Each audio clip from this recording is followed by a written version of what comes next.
Join our community by subscribing. Every click helps us share more stories like this one. The introduction. The sun dipped below the horizon, casting a pale orange glow across the small town of Maplewood. It was a place where everyone knew each other, where secrets hid behind picket fences, and doors rarely locked at night. But late autumn evening in October, the warmth of familiarity faded, replaced by an unsettling chill creeping through the crisp air. In the cozy confines of a local cafe, the scent of freshly brewed coffee mingled with the sweet aroma of pastries. It was a sanctuary for locals until it wasn't. At around 6:30 p.m., Jennifer Wilde, a well-regarded librarian known for her calm demeanor and generosity, stepped inside to savor the end of a long day. She ordered her usual spiced latte and settled into her favorite corner table, a spot where the world felt far away. But as the minutes ticked by, something felt amiss. Jennifer checked her watch. She was supposed to meet her friend Laura, but Laura was late. With each passing moment, tension mounted, gnawing at her stomach. The din of laughter and chatter around her faded into background noise, and Jennifer felt a knot tightening in her chest. As the clock struck 7, a figure burst through the cafe door, breathless and frantic. It was Laura, but something in her eyes was wrong. Panic gripped her features as she rushed to Jennifer's side. "You need to come on with me," Laura stammered. Something happened. It's about Tom. For both of them, life as they knew it was about to change forever under the weight of those words. The victim, Tom Mitchell, was the kind of man who blended seamlessly into the background of Maplewood. He was an ordinary high school English teacher, beloved by students and faculty alike. With his tousled hair and an easy smile, he embodied the spirit of the town, genuine, approachable, and always willing to lend a helping hand. But as Laura's desperate words gnawed at them, the truth began to bleed through the innocuous image. Tom's life had always been marked by passion. He wasn't just an educator, he was an encourager, a guide who sparked curiosity in the minds of young adults. He spent countless hours organizing the annual school play and mentoring budding writers, fueling their hopes with his unwavering belief in their potential. But beneath the surface of this admirable persona, Tom carried burdens of his own that few knew about. That evening, as Laura and Jennifer left the cafe, the idyllic streets of Maplewood felt foreign. They arrived at Tom's small, two-story home draped in a veil of foreboding. Shivering under the streetlights, an unmistakable tension crackled in the air. Laura's breaths came in shallow gasps. "He didn't show up for dinner," she whispered. "I thought he was just caught up with grading papers." But then her voice trailed off, laden with dread. As they stepped into the entryway, a disarray of open books and scattered papers hinted at a life of chaos slipping through Tom's fingers. The silence was unsettling, punctuated only by the sound of their footsteps echoing through the empty halls. They reached the living room, where a faint odor hung in the air. There, sprawled on the floor, lay Tom Knott, the vivid spirit who inspired so many, but a lifeless figure dominated by shades of twilight. Both women stood frozen, their hearts racing as the reality settled in. In that moment, the town of Maplewood lost its innocence, and the facade of serenity shattered, ushering in a darkness neither could comprehend. The crime scene. The atmosphere thickened the moment Laura entered the living room, her pulse reverberating in her ears. She stepped cautiously over a pile of books an unsettling contrast to the joyful words Tom had so freely shared with his students just hours prior. Dark stains splattered the floor, a macabre juxtaposition to the vibrantly colored papers scattered about, remnants of plays yet to be performed, unfulfilled dreams now imbued with tragedy. Jennifer moved first, eyes darting around the chaotic scene. "Call 911, she urged, though the words sounded distant even to her own ears. Laura fumbled for her phone, her fingers quaking as the reality locked firmly around her heart. There was something about the stillness that felt inevitable and ominous, a sense that the quiet was merely a mask concealing untold horrors. As the dispatcher's voice cut through the chaos, Jennifer knelt beside Tom's still body, noting the shallow pool of crimson that had begun to darken on the hardwood floor. His shirt was torn, fabric clinging to the deep lacerations on his chest, suggestions of violence woven into the very fabric of their lives. Who could do this? The question reverberated painfully in her mind, an echo of disbelief. Minutes ticked by like hours, the distant sound of sirens blending with the pulse of dread in their chests. Shadows lengthened and morphed across the walls as dark thoughts unfurled, gnawing at Jennifer's resolve. Turning Tom's face toward hers, she searched for signs of recognition in his half-open eyes, desperate to offer comfort to a life so abruptly extinguished. The harsh lights of the police cruisers illuminated their surroundings, transforming the intimate space into a stark tableau as officers began to unfold the reality of the situation. The faint scent of antiseptic mingled with the metallic tang of blood, delivering a shattering reminder.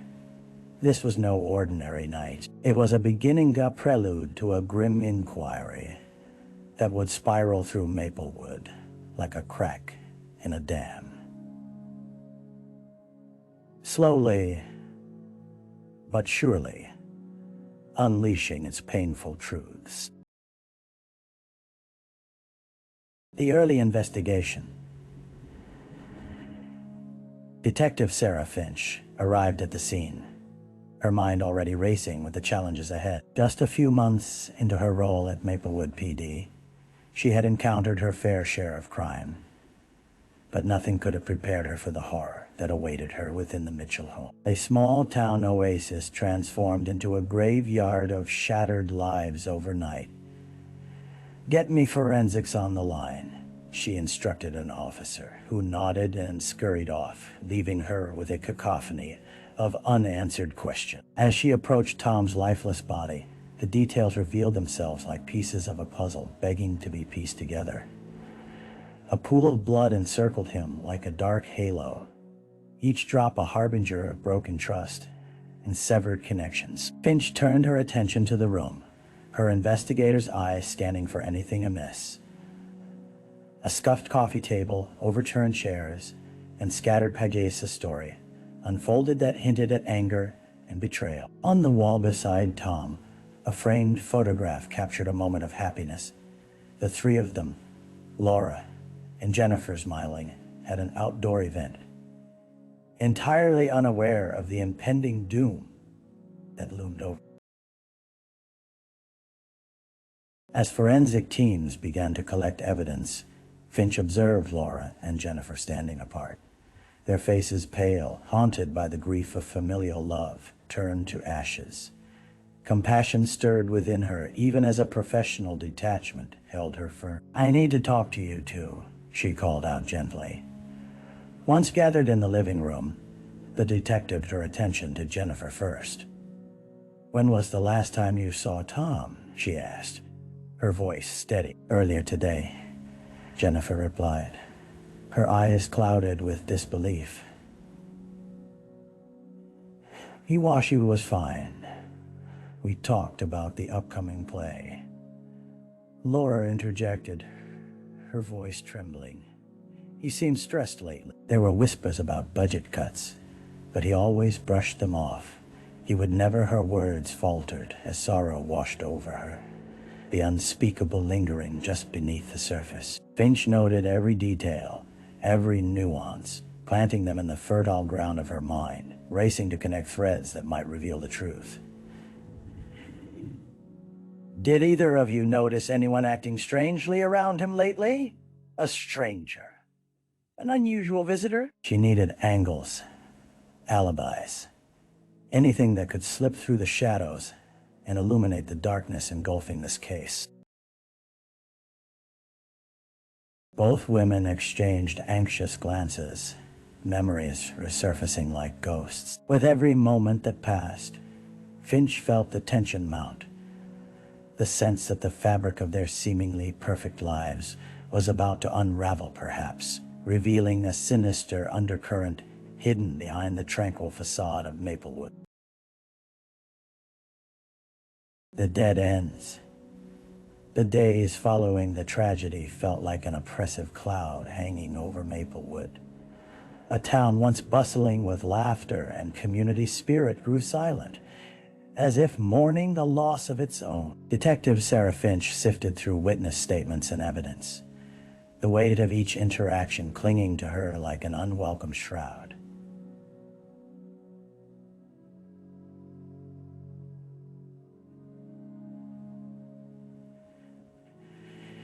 She had hoped to uncover a definitive lead, a clue that would pierce the fog enveloping Tom's death. Instead, she found herself ensnared in a web of uncertainty. Finch's notebook was filled with names and fragments of conversations that all led to nothing. Laura spoke to students who appreciated Tom's guidance, but had no insights on his personal life. The teachers at the high school described him as a devoted mentor, yet none had noticed anything out of the ordinary. Sifting through Tom's bank statements yielded no sudden withdrawals, no signs of desperation. It was as though he had simply been snuffed out. His pulse, silence and echo of a life extinguished far too soon. Trying to piece together the fragments of Tom's final hours, she found herself staring at photographs of the Mitchell family on a bulletin board. Each image radiated smiles, laughter, a sense of togetherness. Finch squinted at the corner of one snapshot, a figure in the background, flickering just at the edge of visibility. She jotted down a note to follow up later, but the shadow of doubt clung to her. As the week wore on, frustration clawed at her patience. She had interviewed local residents, friendly baristas, and even the gossip-ridden older folks at the corner store. Each attempt ended in dead ends, empty leads that offered nothing but hollow explanations. Was someone hiding something? Or had Tom, simply like so many bright stars, burned brightly before fading into oblivion without reason? That evening, as she prepared her report, Finch paused to gaze out the window of her small office. The murmurs of the town had settled into whispers, hushed conversations barely audible over the flutter of fallen leaves. It was in these moments of stillness that she felt that the truth was close, yet infinitely out of reach, a ghost, dancing just beyond her grasp. Determined, she set a plan into motion. A community meeting. An invitation for anyone willing to come forth with information. A bid to scratch the surface of the turmoil hidden beneath the town's placid exterior.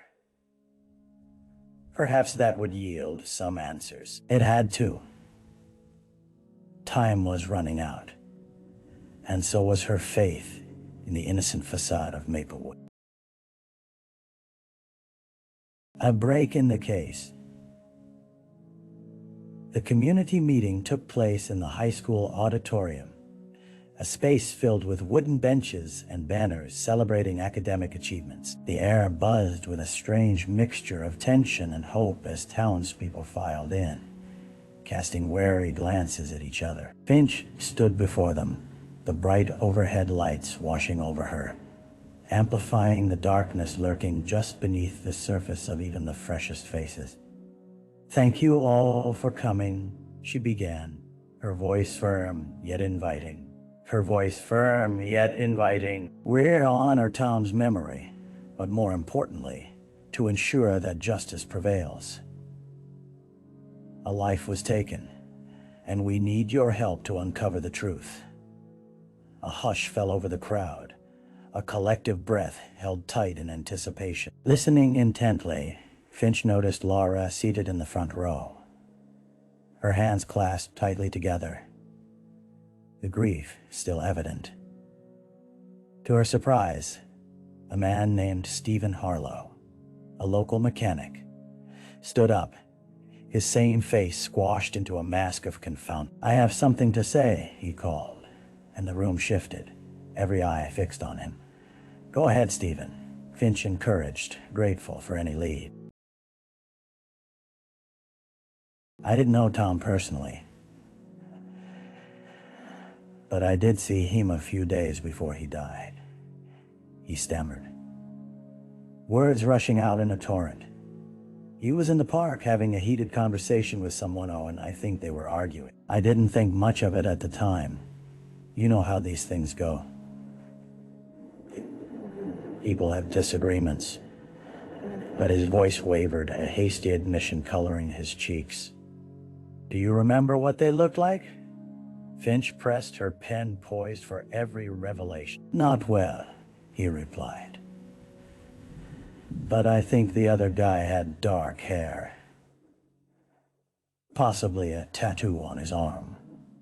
Finch felt an electric jolt through the room at the mention of a tattoo, a small ember of recognition sparking in her mind. She recalled the notepad in her office, her scribbled notes of a man who had been seen at the very same park, a fleeting encounter, caught in the periphery that she had almost discarded. As the meeting wrapped, Finch thanked Stephen, her heart racing with newfound urgency.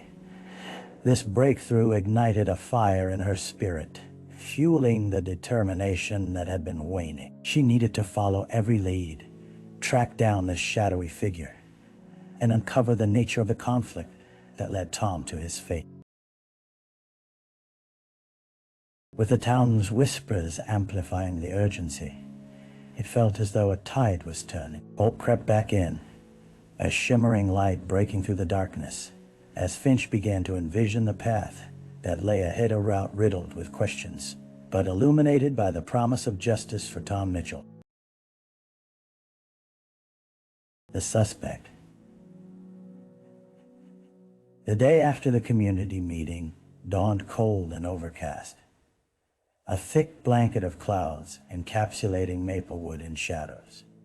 Detective Finch arrived at the precinct early, her mind racing with the newfound lead from Steve. She had spent the previous evening poring over every ounce of information she had compiled, and now she was ready to follow the lead to its source.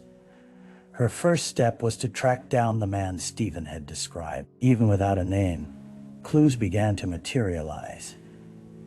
Finch recalled an unsettling rumor about a transient who occasionally wandered through the public park. He had struck a few residents as suspicious. An identity emerged from the mists of her memory.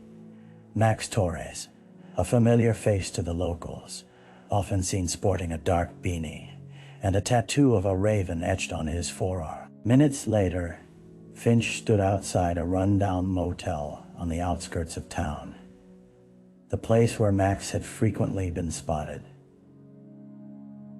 The dilapidated facade spoke of a life lived in the shadows, a contrasting testament to the idyllic veneer of Maplewood. She strode through the entrance, the faint sound of a bell announcing her presence. Dust particles danced in the air, illuminated by the flickering overhead light. "Max Torres," she called out to the receptionist, who eyed her cautiously. "Room 6, he replied, his tone wary, but not unhelpful. Finch climbed the creaking stairs, her resolve tightening with each step. She wiped her palm against her jacket, the anticipation coursing through her veins. Pausing outside room 6, she knocked, the sound echoing in the eerie silence of the corridor. Moments later, the door creaked open, revealing a disheveled figure at the very man she sought. "What do you want?" Max sneered. His eyes narrowed. Yet there was a flicker of something fear. Guilt. "Detective Finch, Maplewood Police," she replied, flashing her badge, noting the way he stiffened at the sight. "I have some questions about Tom Mitchell." "You saw him at the park, didn't you?" His expression hidden, uncertainty pooling in his gaze. "I don't know why you'd be asking me about him." "Witnesses say you were arguing," she pressed, taking a step closer. "What was it about?" Silence hung between them, heavy and charged. Finch could sense his discomfort, all the signs of a man backed into a corner. "He didn't want me anywhere near that school," Max finally muttered, an uneasy admission escaping his lips. "I was just trying to settle things. There's been talk about." "What talk?" Finch interrupted, determination seeping into her tone. "Did you threaten him?" Max shifted uneasily, glancing behind him before lowering his voice. "Let's just say he knew more than he should have, and I wanted to keep things quiet." Finch's heart raced, fragments of information piecing together in a web of accusations. "Keep things quiet about what?" "You're going to want to tell me everything." In that moment, as the shadows receded and truth beckoned, she understood she was on the verge of uncovering the complexity of the tangled lives that had birthed this tragedy, and with Max as the focal point, the next steps in the investigation lay tenuously in the balance. The trial. The courtroom bustled with subdued energy as the trial of Max Torres commenced, a tension palpable in the air. Finch sat near the front, surrounded by members of the community that had gathered to witness the unfolding drama. After weeks of meticulous investigation and gathering evidence from all angles, the case against Max had transformed from mere suspicion into a formidable narrative of violence and betrayal that had gripped Maplewood. Light from the high windows danced across the polished wood, illuminating the faces that were somber and grave. Finch had the burden of presenting a case riddled with dark emotions, yet burgeoning with clarity. Tom Mitchell had been a light in the world, and now she was tasked with illuminating the darkness that had snuffed it out. The proceedings began with the prosecution outlining the timeline leading up to the fateful night, building a case of motive and opportunity. Finch remained focused as she listened to testimonies, each voice a thread woven into the fabric of their shared tragedy. Witness after witness recounted the escalating struggle between Tom and Max, painting a portrait of a man driven to desperate measures by fear and rage.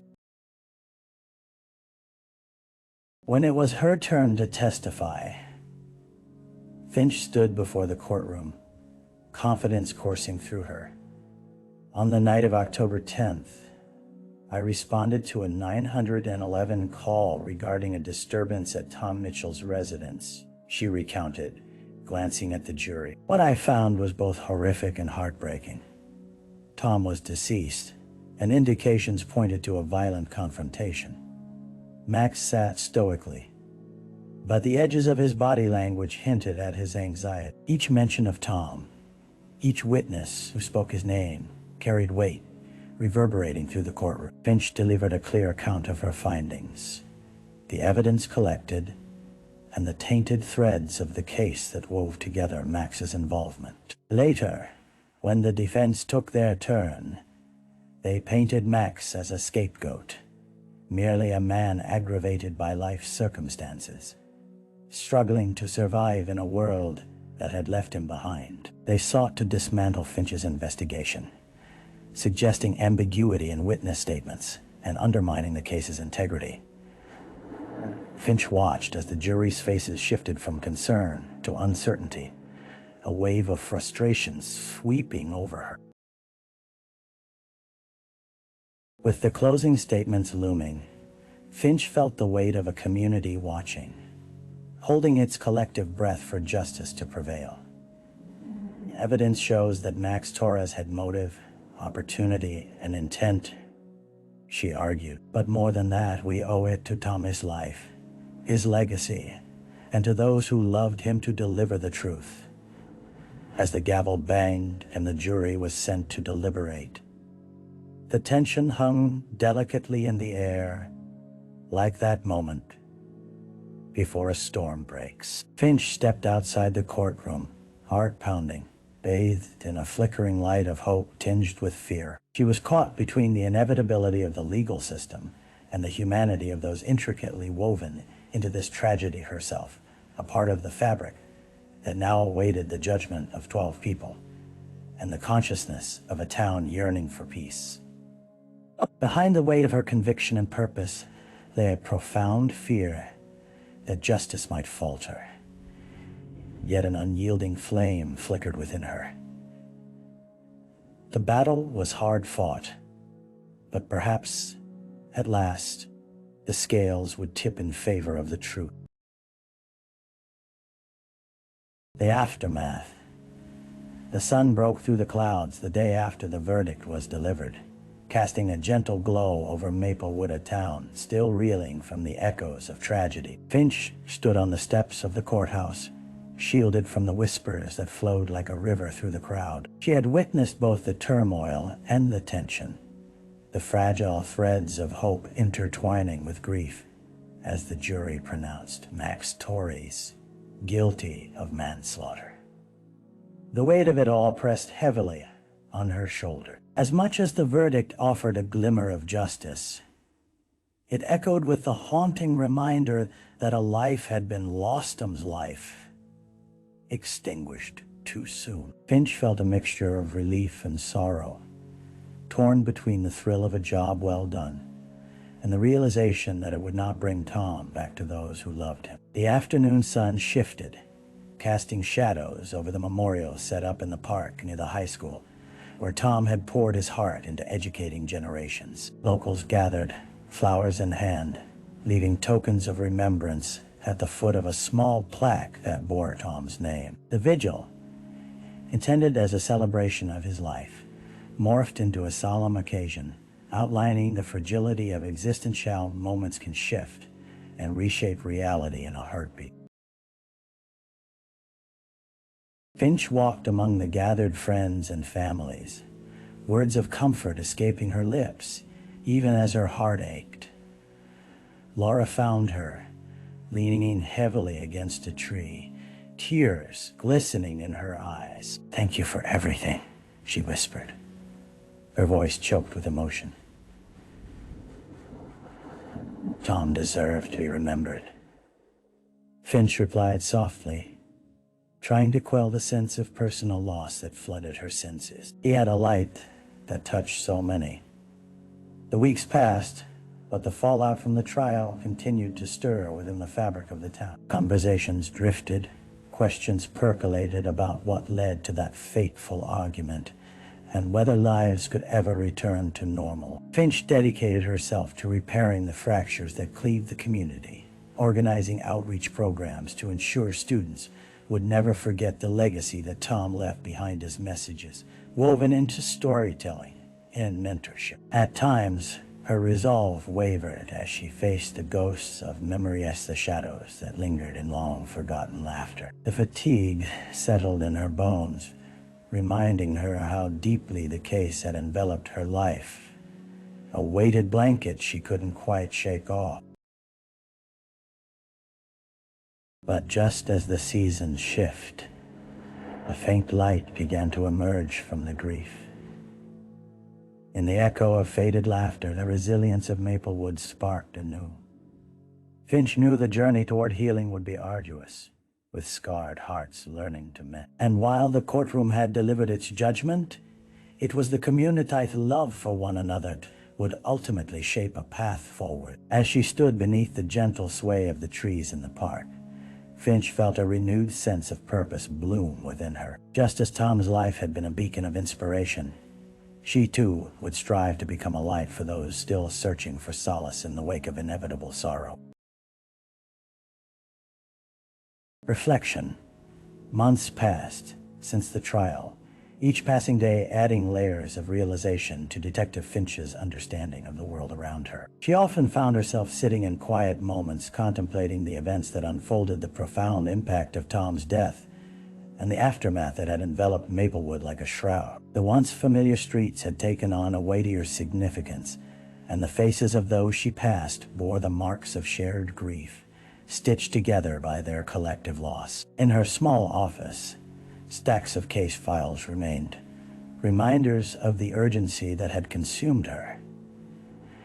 Yet as she scanned the familiar pages, Finch felt the churnings of hope emerge amidst the grief. Tom's life had resonated with countless individuals, and she had seen the way they transformed their sorrow into solidarity. When she closed her eyes, memories flooded in the laughter of students during play rehearsals, Tom's gentle encouragement echoing through the halls.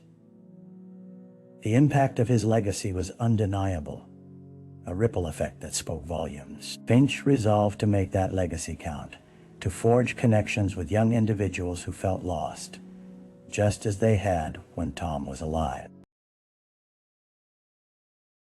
Gathering her thoughts, she began drafting plans for community outreach programs. Workshops dedicated to the arts, storytelling, and mentorship would shine a light on the paths forged in Tom's name. These initiatives could bridge the disciplinary divide, allowing healing through creativity and expression. As dawn broke on a new day, Finch felt a spark of optimism ignite within. The burdens they all carried were heavy, but they would not be allowed to extinguish the lessons learned, the power of resilience, the gift of connection,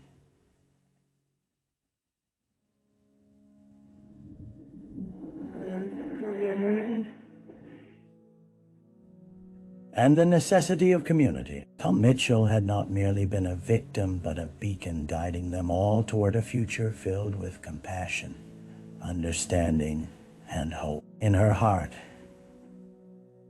Finch knew that while darkness might have cast its shadow, there would always be a way forward, one step at a time, nurtured by the light of remembrance.